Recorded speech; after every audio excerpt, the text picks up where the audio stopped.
Hello everyone, good afternoon. मैं किरण साहनी। उम्मीद है आप लोग ठीक होंगे।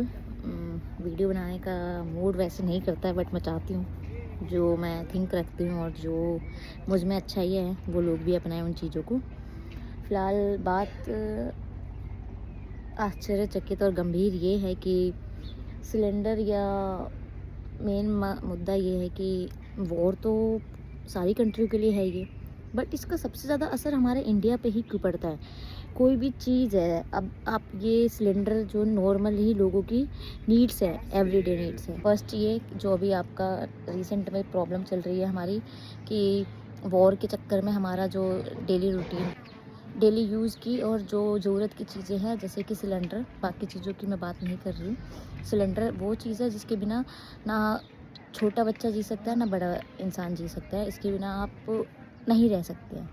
तो इसमें सबसे बड़ी धांधली ये हो रही है हमारे देश में कि सिलेंडर जो क्वांटिटी में है वो चीज़ें छुपा के और मार्केट में महंगे रेट पे बेचा जा रहा है और लोगों में ये डराया जा रहा है कि ये वॉर लंबा चलेगा।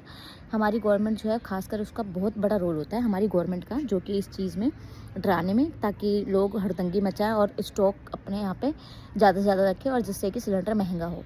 मुझे ये समझ में नहीं आता, हम इन देशों में भी तो रह रहे हैं, इन देशों में इतनी क्यों नहीं भगदड़ है। सिलेंडर आप लेने जाओ किसी भी राशन की दुकान पे, वैसे तो मरकादो बोलते हैं यहाँ पे, किसी भी स्टोर में या पेट्रोल पंप पे आपको वहाँ पे सिलेंडर स्टॉक मिलेगा। ठीक है, थोड़ा सा महंगा हो जाता है, 1-2 रुपये की क्या है, 1000 रुपये की चीज़ 3000 3,500 ब्लैक में मिल रहा है। मुझे ये चीज़ समझ नहीं आती। सिस्टम इसे नहीं बोलते हैं। मुझे समझ नहीं आ रहा, हमारे देश के जो जनता है, जो देश की पब्लिक है, खास करके न्यू यूथ जो है, हमारी नई जनरेशन जो है, वो इस चीज़ को नहीं समझ रही। इवन मेरी एज के, मेरे कॉलेज के, इवन मेरे फ्रेंड्स तक नहीं समझते इन चीज़ों को। कहते हैं कि भाई हमारे देश से अच्छा कुछ नहीं है। भाई देश से अच्छा कुछ नहीं है, अपने माँ बाप ही होते हैं ना। हर माँ बाप को अपना बच्चा अच्छा लगता है ना।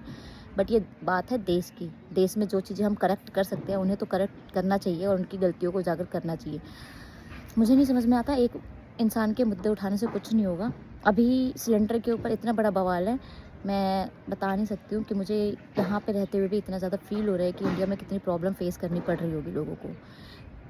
बहुत सी वीडियो देखी, कई भूखे मर रहे हैं, कई 3-3 दिन से लाइन में लगे हैं। मुझे समझ नहीं आ रहा है कि अगर जनसंख्या कम करनी है इंडिया में तो वैसे ही मार दो सबको। क्यों ये फालतू का ड्रामा, जनसंख्या ज़्यादा है तो प्रॉब्लम हो रही है। भाई जनसंख्या ज़्यादा चाइना में भी थी, उसे हर चीज़ रूल रेगुलेशन के अनुसार बनाया गया। तो हर एक चीज़ कंट्रोल में होती है, कंट्रोल में हो सकती है हर एक चीज़।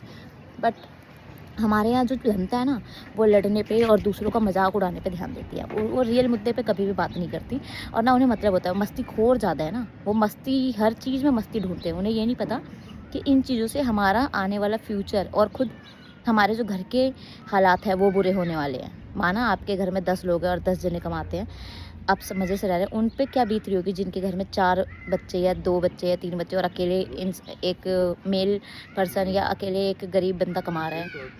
वो कैसे हैंडल करेगा इस 3,500 का सिलेंडर। बेसिक सैलरी कितनी है आज भी इंडिया में? दिल्ली में तो 15 और 16,000 है। आई थिंक उससे भी कम में बेचारे सिक्योरिटी गार्ड काम करते हैं, जो कि मुझसे मिल चुके हैं। 12 घंटे की job without any off, week off, वो काम करते हैं 10,000 में, 12,000 में। इससे बुरे हालात नहीं हो सकते। मिनिमम सैलरीज फिक्स नहीं है। आप राजस्थान चले जाओ, वहाँ पे और भी कम सैलरी मिलेगी। आप दिल्ली से बाहर चले जाओ, और भी कम सैलरी मिलती है। महंगाई तो हर जगह ज़्यादा है। मैंने गांव में विज़िट किया। गांव में क्या होता है कि गांव में चीनी अगर इंडिया में 40-50 रुपए किलो है तो गांव में भी उतना ही होता है। इवन 1 रुपये ज़्यादा ही होगा। पता है क्या बोलते हैं कि हम इतनी दूर से ला रहे हैं, हमारा पेट्रोल और इसका खर्चा नहीं है क्या, वो नहीं। अरे क्या ज्ञान दे रहे हो। मुझे तक बोलते थे, मैं बड़ी हंसती थी। और आज भी मुझे इन चीज़ों पर बहुत ज़्यादा हंसी आती है कि हम अपने देश के हालात सुधारने के बजाय उसे और ज़्यादा बिगाड़ रहे हैं। और न्यू जनरेशन सिर्फ मस्ती करने में बिजी है, उसको ये नहीं पता हमारे देश का क्या हाल होने वाला है। जब तक के लिए इतना ही। जय हिंद।